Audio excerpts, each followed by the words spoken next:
이제 곧 예배를 시작합니다. 우리 다 함께 묵상 기도하시며 예배를 준비하겠습니다.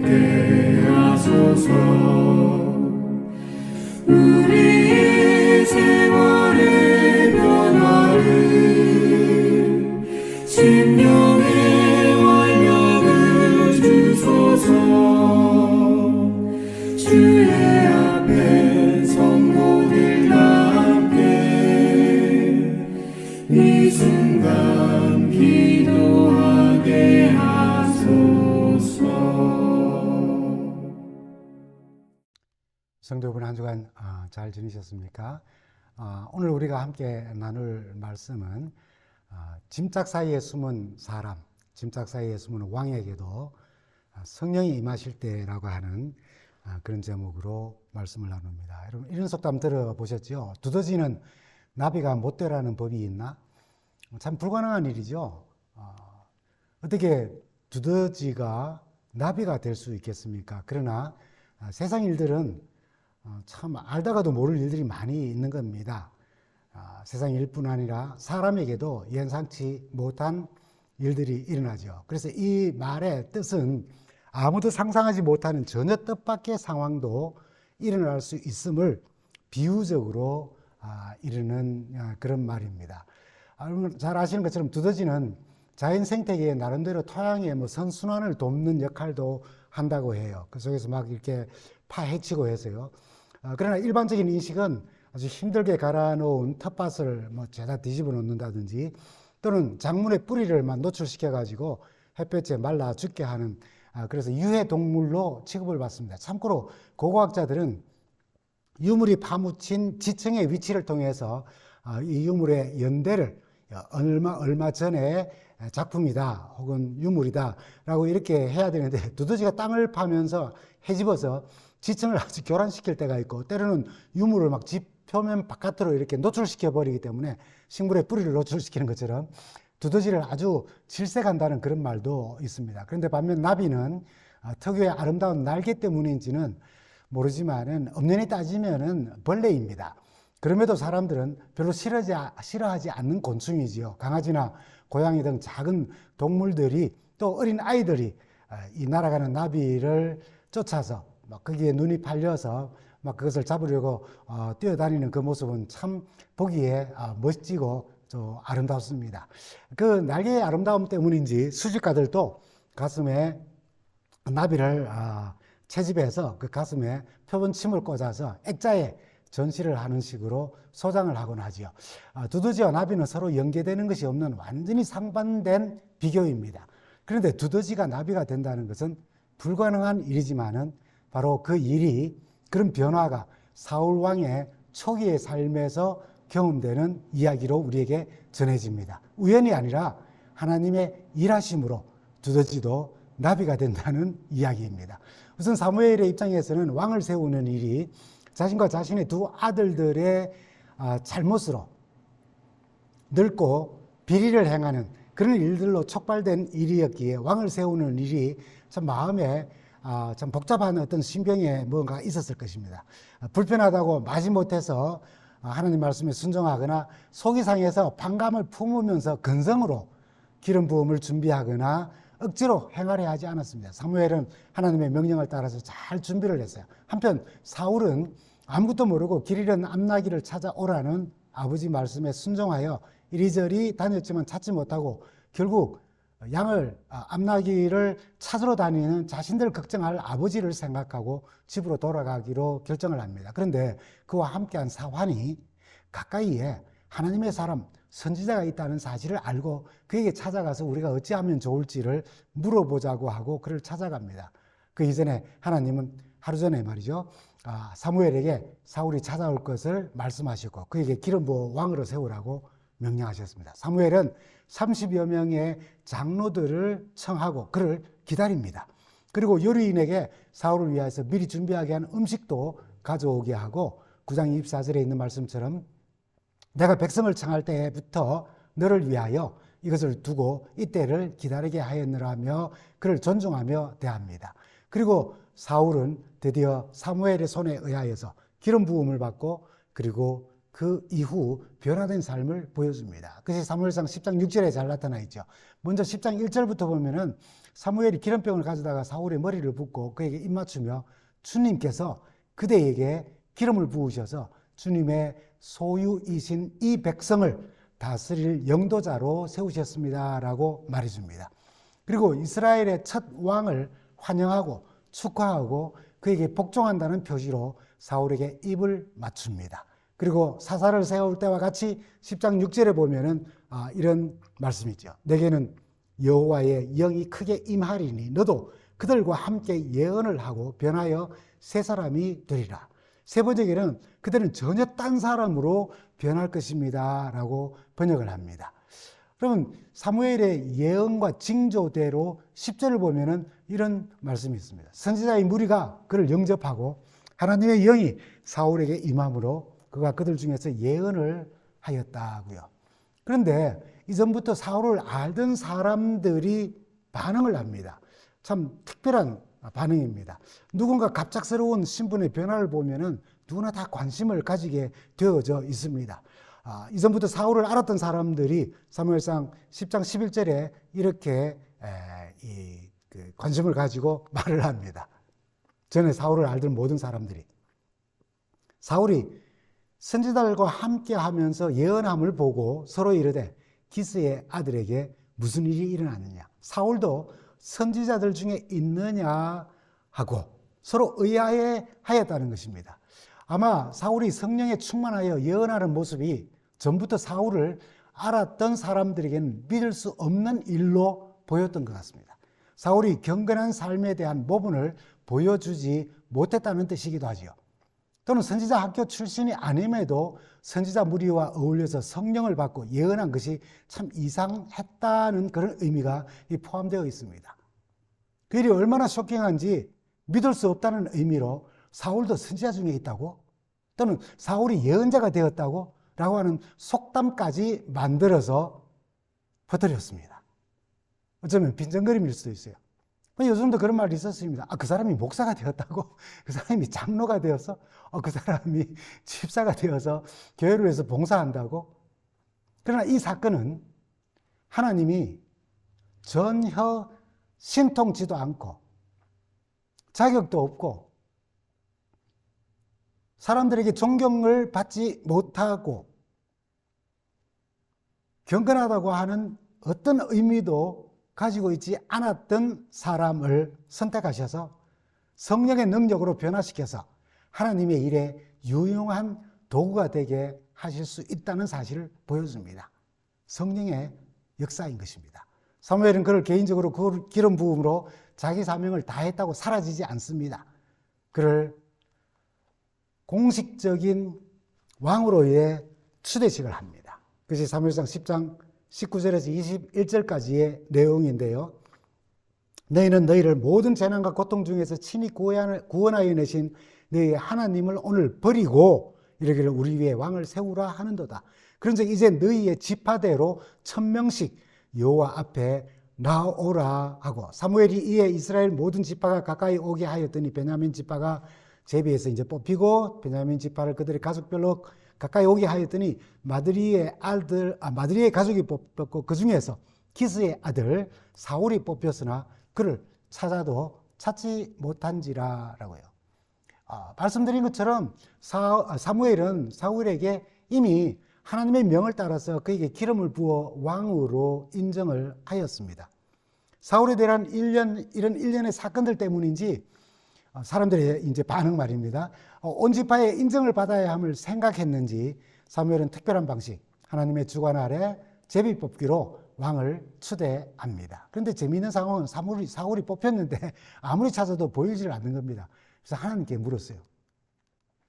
그들이 또 여호와께 묻되 그 사람이 여기 왔나이까? 여호와께서 대답하시되 그가 진보다리 짐짝들 사이에 숨었느니라 라고 일러주십니다. 진보다리 짐짝 사이에 숨은 이스라엘의 초대 왕의 모습입니다. 진보다리 또는 짐짝은 각 지파에서 1000명씩 대표로 모인 사람들이 모였으니까 얼마나 많은 그 낙타들과 또 진보다리들이 있었겠습니다. 처음 제가 썸네일로 사용한 그림 있죠. 여러분 이 그림이 그것을 잘 묘사해주고 있습니다. 사울이 짐짝들 사이에 지금 숨어 있는 모습입니다. 사울은 사무엘이 자신에게 이미 기름 부은 사실, 여러 가지 징조들을 통해서 성령이 임하시고 그가 선지자들 틈에서 예언도 하고 하나님께서 이스라엘의 왕으로 선택하신 사실을 그런 일련의 사건을 통해서 잘 알고 있었습니다. 그럼에도 불구하고 사울이 짐짝 사이에 숨은 행동은 아마 첫째는 자신이 왕으로 세워지는 일을 두려워했죠. 아는 사람들의 반응처럼 자기가 자격이 없고 문제가 많다는 것을 알았기 때문일 수 있고요. 두 번째는 그의 소심하고 부끄러워하는 성격이 있었던 것 같습니다. 아니면은 그가 정말 진정으로 겸손함 때문이었는지도 모릅니다. 사무엘은 짐짝 사이에 숨어있던 사울을 찾아 세우고 백성들에게 사무엘상 10장 24절에 너는 여호와께서 택하신 자를 보느냐? 모든 백성 중에 짝할 리가 없다고요. 세 번역에는 온 백성 가운데 이만한 인물이 없다라고 하자 아니 내가 자격이 있는데 이렇게 하는 사람 하나도 없이 모든 백성이 왕의 만세를 부르며 환영을 하게 됩니다. 근데 또 한 번의 위기가 찾아오죠. 불량배들이 반응을 하는 것입니다.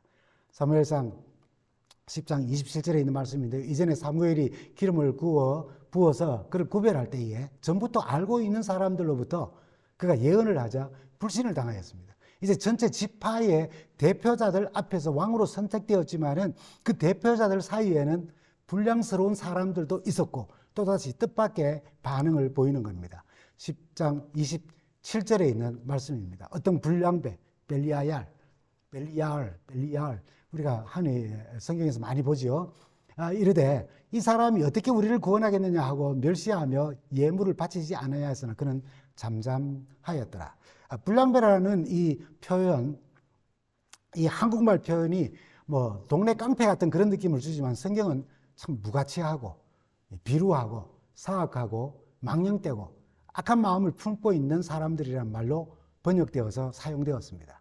사무엘상 2장 12절에 엘리의 두 아들들의 행실에 대해서 이야기할 때에 어떤 번역은 불량배라, 어떤 번역에는 행실이 나빴다라고 할 때에 그 불량자 또는 행실이 나빴다라고 할 때에 같이 쓰인 말이 바로 이 말 벨리알입니다. 악하고 비루한 자들이 1000명의 대표자들 가운데 있었고 이들이 악하다면은 사울은 선함으로 존경을 받아야 할 텐데 좀 격하게 표현한다면은 자신들보다 더 불량스럽다는 말이 되는 그런 의미를 가지고 있는 듯합니다. 그러나 사울은 잠잠합니다. 성령의 임재하심의 결과인 것이죠. 변화된 모습입니다. 이 불량배들에 대해 부자 선지자 612페이지를 참고해서 한 페이지를 다 읽어보면은 이스라엘의 가장 작은 지파인 베냐민 지파에서 왕이 선출된 것에 대하여서 가장 큰 지파인 유다 지파에서 왕을 구하기 위해서 왔던 그 바로 대표자들 혹은 장로들 중에 몇몇을 포함하여 자신들이 푸대접을 받았다고 느껴서 충성을 거절한 표현이 바로 이 표현인 것으로 보인다는 것입니다. 사실 표현되지는 않았지만은 이런 일들은 사무엘도 참 난감했을 거예요. 불편했을 겁니다. 앞서 말씀드린 것처럼 왕을 세우는 일이 자신이 늙었다는 것과 두 아들들이 돈만 바라고 판단을 굽게 하여서 백성들 앞에 비리를 행하였던 것으로 촉발된 일이 바로 왕을 세우는 일이었어요. 기왕 왕을 세우는 김에 그런 모든 불편함을 다 불식시키는 모든 사람들이 만족하고 축하하는 영적으로 또는 육적으로 아주 훌륭한 사람이 선택되었다면 얼마나 좋았겠습니까? 그런데 사람을 세우는 일에 있어서는 참 비상한 상황들이 참 많이 일어나지요. 여러분 마음에 들지 않는 대표자들이 얼마나 많이 있습니까? 성서도 참 많은 사건을 기록합니다. 특별히 광야에서 얼마나 많은 일들이 있었습니까? 지도자에 대하여서 불평하고 불만하면서 특별히 성막봉사자를 선택하는 데서 이 사람들 앞에서 모세가 이 레위 지파 가운데서도 자신의 형인 이 아론의 가족에게 성막 복사를 다 이제 국한시켰습니다. 그래서 고라와 다단과 뭐 아비람과 온과 250명의 다른 또 족장들이 아니 모세를 향해서 이야기할 때 뭐라고 하느냐면은 네가 임의로 네 가족들을 좋은 일에 명령만 하면 되고 아주 좀 편리하게 생각되어지는 사역만 감당케 하고 우리는 이 광야 생활을 하는 동안에 그 무거운 이 텐트를 옮겨 들고 뭐 법궤를 메고 막 이렇게 다니는 일에 그들이 반기를 들어서 너만 그런 편한 일을 하면 되느냐. 좀 이제 쉽게 표현을 하면 그렇습니다. 그렇게 할 때에 이제 이게 지금 우리 상황과 비슷한 상황인 겁니다. 지도를 세울 때에 아주 원망스러운 선택들이 얼마나 많은지 모릅니다. 가나안에서도 그랬어요. 예를 들면 뭐 입다와 같이 기생의 아들이 지도자가 되는 것이 얼마나 못마땅합니까? 그들의 재산을 나누어 가지는 아들에 포함되었다는 것이 얼마나 불편했겠어요. 그러니까 다 미워하고 시기하고 나아가서는 막 하나님을 원망하게 하지 않았습니까? 여러분 직장에서도 그럴 수 있고 이 교회 공동체에서도 누군가가 직분을 받아서 봉사하기로 하였을 때에 실망되는 일이 있을 겁니다. 반감이 생긴 적도 있을 거예요. 그러나 성서의 모든 사건은 결국 부르심을 거절할 수도 있어요, 우리가. 그러나 하나님께서 연약한 그들과 함께 하셔서 그 목적을 성취하게 하시면 바로 성령의 역사를 통하여서 그 모든 것을 이룰 수 있도록 하신다는 것을 우리는 배우게 되고 그러므로 우리는 겸손히 하나님의 부르심에 응답하는 것입니다. 다른 사람을 저렇게 연약한 사람, 저렇게 부족한 사람, 저렇게 자격 없는 사람이 선택되다니라고 하는 생각도 할 수 있어요. 그러나 그들을 위해서 기도하며 성령의 역사가 임하기를 함께 기도하며 그들을 격려한다면 한 영혼이 영적으로 성장할 수 있고 성숙할 수 있고 또한 자기 자신도 하나님 앞에 더 당당하게 서며 하나님과 가까워질 수 있는 어떤 경험으로 나아갈 수가 있게 되는 겁니다. 이 사건에서 하나님은 부족한 사울에게 성령으로 충만케 하셔서 새 사람이 되게 하시고 하나님의 뜻과 계획을 잘 수행하며 기쁨으로 봉사의 일을 잘 감당하도록 힘을 주심을 배우는 것입니다. 성령의 역사를 통해서 말입니다. 우리에게 허락하신 성령이 왜 허락되었겠습니까? 하나님은 두더지를 나비처럼 아름답게 하십니다. 성령의 역사를 통해서요. 사울의 모습, 그를 아는 사람들은 그가 왕이 됨에 대해서 믿을 수 없다고 하고 불량배 같은 사람들은 아예 그가 어떻게 나라를 구하겠냐고 대놓고 멸시를 할 때에 사울은 그 불신과 멸시의 태도에 분노하지 않고 잠잠히 기다립니다. 자신이 기름 부음을 받았기에 자존심을 세우며 반대자들을 아주 무력으로 누르지 않고 참을성 있게 받아들이고 기다린 것은 부족하고 문제 있는 자에게도 하나님의 성령이 임하시면 하나님의 뜻을 이루는 겸손한 사람, 이 사건에서는 겸손한 왕의 모습으로 인격과 품성의 변화를 가져오는 것을 보여주는 아주 아름다운 증거가 되는 것입니다. 여러분, 그들이 왕정을 고집하며 그렇게 기다리고 바라던 상황이 왔어요. 왕정하에 첫 전쟁이 일어난 것입니다. 사무엘상 11장 1절에 보면은 암몬 사람 나하스가 올라와서 길앗 야베스에 맞서서 진을 치니 이 왕정하에 첫 전쟁이 일어난 것입니다. 암몬 족속은 아브라함의 조카 롯과 그의 딸 사이에 부정한 관계를 통해서 태어난 자식들의 후예지요. 창세기 19장에 나오는 종족들입니다. 오래전에 이스라엘은 암몬 족속에게 약 18년간 아주 큰 고통스러운 지배를 받았어요. 그런데 사사 입다에게 크게 패배를 당했고 입다가 안겨준 패배의 결과로 인해 암몬 사람들은 온 이스라엘을 향해 증오심과 적개심을 품고 길앗을 도로 빼앗을 기회를 엿보고 있다가 이때다 싶어서 이제 공격해 온 것이죠. 그런데 길앗 야베스 사람들의 태도를 보십시오. 그들의 행동은 왕을 세웠음에도 그렇게 전쟁에 나가서 우리를 이끌고 승리하게 할 왕을 우리에게 달라고 그렇게 구하고 하나님의 뜻을 거역하고 하나님의 입장에서 하나님이 자기 마음의 표현을 하실 때에는 나를 버렸다라고까지 말씀하신 그 왕을 그들이 세웠음에도 불구하고 참 지리멸렬한 상태를 보여줍니다. 우리 이 1절의 뒷부분이 이렇게 말씀하죠. 야베스의 모든 사람들이 나하스에게, 암몬 사람 나하스에게 이르되 우리와 언약하자. 그리하면 우리가 너를 섬기리라 라고 말하는 것입니다. 여러분, 길르앗 야베스 사람들의 태도를 보면은 그들의 행동은 왕을 세웠음에도 아주 지리멸렬한 상태를 보여줍니다. 싸움도 하기 전에 그들이 종이 되겠다고 계약서를 쓰자는 겁니다. 이상하지 않아요? 이스라엘은 그들이 원하는 대로 지파들이 모여 한 군주, 한 왕을 세워서 전쟁에 나갈 왕을 그들이 뽑았습니다. 왕만 세우면 그 왕과 함께 전쟁에 나가 승리할 것이라며 왕을 요구한 사람들. 그런데 그 두려움이 어디서부터 왔을까요? 왕을 세웠지만 여전히 두려워했고, 두려움은 왕이 없어서가 아니라 여호와 하나님을 버렸다는 사실 때문에 왔다는 것을 그들은 몰랐어요. 의지할 곳이 없으니 두려운 것이죠. 암몬 사람들이 기고만장해서 2절에 이렇게 말합니다. 암몬 사람 나하스가 그들에게 이르되 내가 너희 오른 눈을 다 빼야 너희와 언약하리라. 내가 온 이스라엘을 이같이 모욕하리라 라고 했습니다. 왜 오른 눈이라고 했을까요? 유대 역사가 요세푸스는 오른 눈을 빼려고 한 이유가 당시 용사들이 큰 이 앞에 방패막이를 이렇게 하지 않습니까?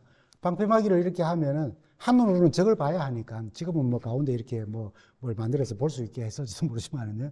그때는 이 왼쪽 눈은 가리고 오른쪽 눈만으로 적을 이렇게 보던 그런 상황에서 실제로 오른 눈을 빼버리면은 전쟁에서 그들이 할 수 있는 일이 없어요. 전투 기능을 완전히 상실할 수밖에 없다고 그렇게 말합니다. 일리는 있죠. 재미있는 해석이고. 근데 뒤에 보면은 분명히 이렇게 말했습니다. 내가 그들을 모욕하리라고요. 이같이 눈을 빼서 모욕하겠다고 하는 것입니다. 이 말을 통해서 야베스 주민들 하여금 모두 외눈으로 만들어서 극도의 수치심을 일으키게 하고, 눈이 하나 빠졌다는 사실 하나만으로도 그들은 우리에게 굴복했다라고 하는 사실을 알려주는 것이 얘기에 수치심을 일으키고 모욕받도록 하게 했다는 겁니다. 이에 대해 야베스 장로들이 3절에 이렇게 요청을 합니다. 우리에게 이래 동안 말미를 주어서 우리가 이스라엘 온 지역에 전령들을 보내게 하라. 아니, 이래 동안 말미를 줬다면 하나님께 매달리고 하나님의 말씀을 들을 시간이 아니라 온 이스라엘 지역에 전령들을 보내어서 이스라엘 우리 동료 지파들 중에, 민족 중에 우리를 구원할 자가 없으면 내게 나아가리라고요. 지금 이상하지 않습니까? 정말로.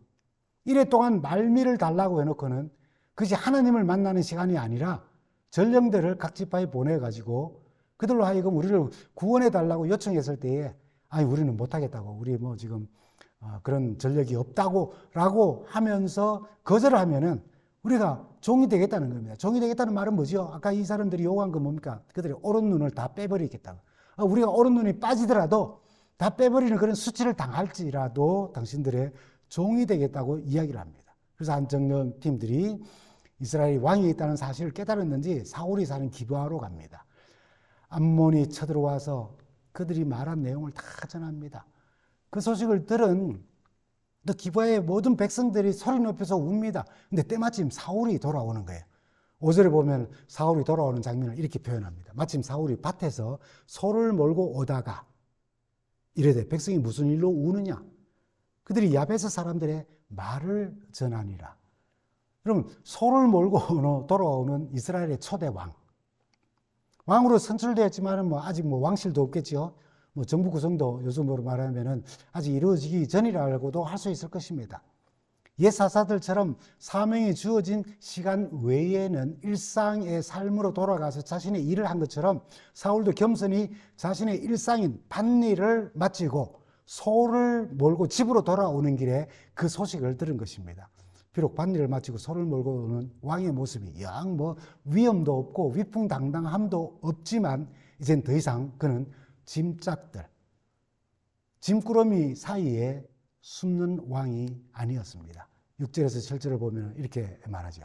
사울이 이 말을 들을 때 여호와의 영이, 하나님의 영이 크게 감동되매 그의 분노가 크게 일어나 한결이에 소를 잡아 각을 뜨고 전령들의 손으로 그것을 이스라엘 모든 지역에 두루 보내어 이르되 누구든지 나와서 사울과 사무엘을 따르지 아니하면 그의 소들도 이와 같이 하리라 하였더니 여호와의 두려움이 백성에게 임하매 그들이 한 사람같이 나오니라. 짐짝 사이에 숨었던 사람이 여호와의 영이 임하시며 다시 한번 영적 지도력을 발휘하게 됩니다. 그럼 군대의 소집에 응하지 않는다면 지금 이 소가 각을 뜨고 죽임을 당하는 것처럼 그 지파의 사람들의 소들도 이렇게 될 뿐 아니라, 이 말은 덧붙이지 않았지만은 이렇게 똑같이 비참한 운명을 맞이하게 될 것이라는 암시를 하는 아주 위협적인 경고를 합니다. 그리고 말하기를 하나님의 선지자예요. 비록 넓고 판단력이 허려졌을지도 모르지만은 사무엘의 지도력을 앞세우며 그와 함께 원수를 멸하자고 이끄는 것입니다. 아마 이 장면에서 사울에 대해 불신하고 멸시했던 자들이 사울의 용기와 리더십 새롭게 보는 기회가 됐을 거예요. 아니, 그것보다도 하나님의 영에게 크게 감동되었을 때 사람이 어떻게 변할 수 있는가라고 하는 것을 다 새롭게 볼 수 있었을 것입니다. 그의 용기와 그의 리더십은 하나님의 영이 그에게 크게 감동되었기 때문입니다. 인격과 품성의 변화가 온 후에 리더십의 변화가 온 모습을 우리는 보게 되는 겁니다. 그 결과 8절에 사울이 베색에서 그 모여있는 사람의 수를 세하러 보니까 이스라엘 자손이 30만 명이가 돼요. 유다 사람이 3만 명이 모였습니다. 그래서 이 연합된 모습과 사울의 리더십을 본 전령들이 돌아가서 9절에 내일 해가 뜰 때에 더울 때에까지 이 모든 문제가 해결될 거라고 이야기를 하면서 그 말을 길르앗 야베스 사람들에게 전하고 그 사람들이 기뻐했어요. 그래서 11절에 보면은 그 전쟁의 결과를 이렇게 말하고 있죠.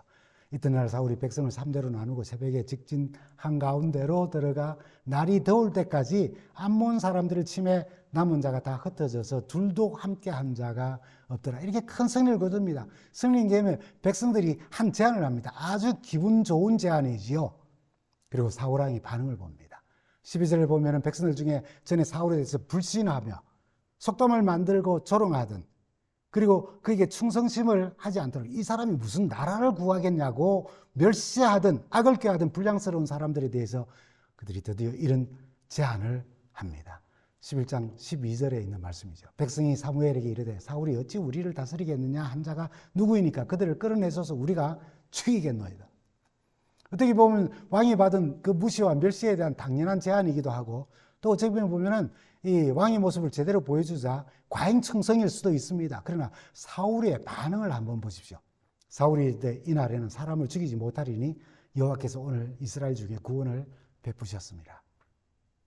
억지로 참고 복수할 기회를 기다린 것이 아니라 성령의 감동하심을 유지하며 변화의 경험을 그 순간까지도 그대로 나타낸 것이에요. 사무엘이 이제 새롭게 왕을 세운 새로운 나라를 또 새롭게 하자고 하며 집회를 계획하고 리더십을 발휘하지요. 그것이 바로 14절에서 15절입니다. 다 우리가 길갈로 가서 나라를 새롭게 하자. 그리고 여호와 앞에 화목제를 드리고 크게 기뻐하는 모습을 봅니다.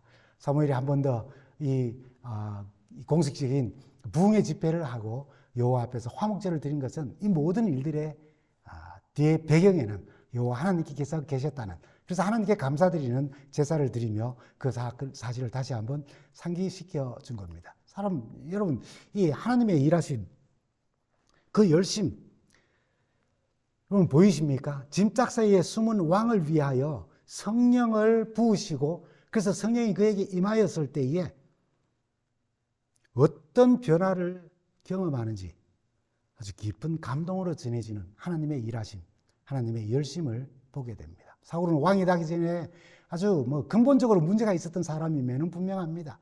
그를 아는 사람들이 왕이 된 것에 대하여서 불신하며, 불량배들은 그를 존경하거나 존중하지 않았어요. 그가 무슨 나라를 구하겠다고? 라는 멸시를 받았다는 것은 문제가 있는 사람이었음에 틀림이 없었습니다.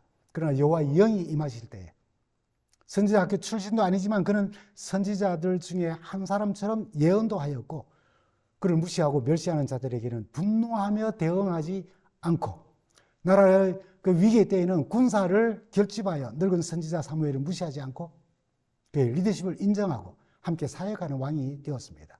어떻게 이런 일이 가능할까요? 여호와의 영이 그에게 임하셨을 때입니다. 여호와의 영이 그에게 임하셨을 때예요. 짐짝 사이에 숨어 있었지만 여호와의 영이 그에게 임하셨을 때에 일어난 변화인 것입니다. 사울의 경험은 오늘 우리를 위한 교훈이 있어요. 성령의 임재하심으로 사울의 변화의 장면은 하나님은 전혀 신통치 않는, 자격 없는, 때로는 문제 있는 사람도 당신의 뜻과 목적을 이루기 위해서 부르셨을 때에 그것을 처음에는 거부하며 짐짝 사이에 숨었다 할지라도 그에게 성령을 옷 입혀 주시면 그 사람도 변화시키셔서 하나님의 일에 유용한 도구로 사용할 수 있게 만드신다는 사실을 우리는 보여줍니다. 여러분, 신약에서 다락방에 모인 이들에게 성령의 충만함을 입히시고 당신의 도구로 사용하신 사건도 동일합니다. 여러분 잘 아시는 것처럼 사도행전 1장 8절은 우리에게 이렇게 알려주죠. 오직 성령이 너에게 임하시면 너희가 권능을 받고 예루살렘과 온 유대와 사마리아와 땅끝까지 이르러 내 증인이 되리라. 성령이 너희에게 임하시면 1차적으로는 그 제자들과 그리고 함께한 120명의 또 다른 사도들, 제자들입니다.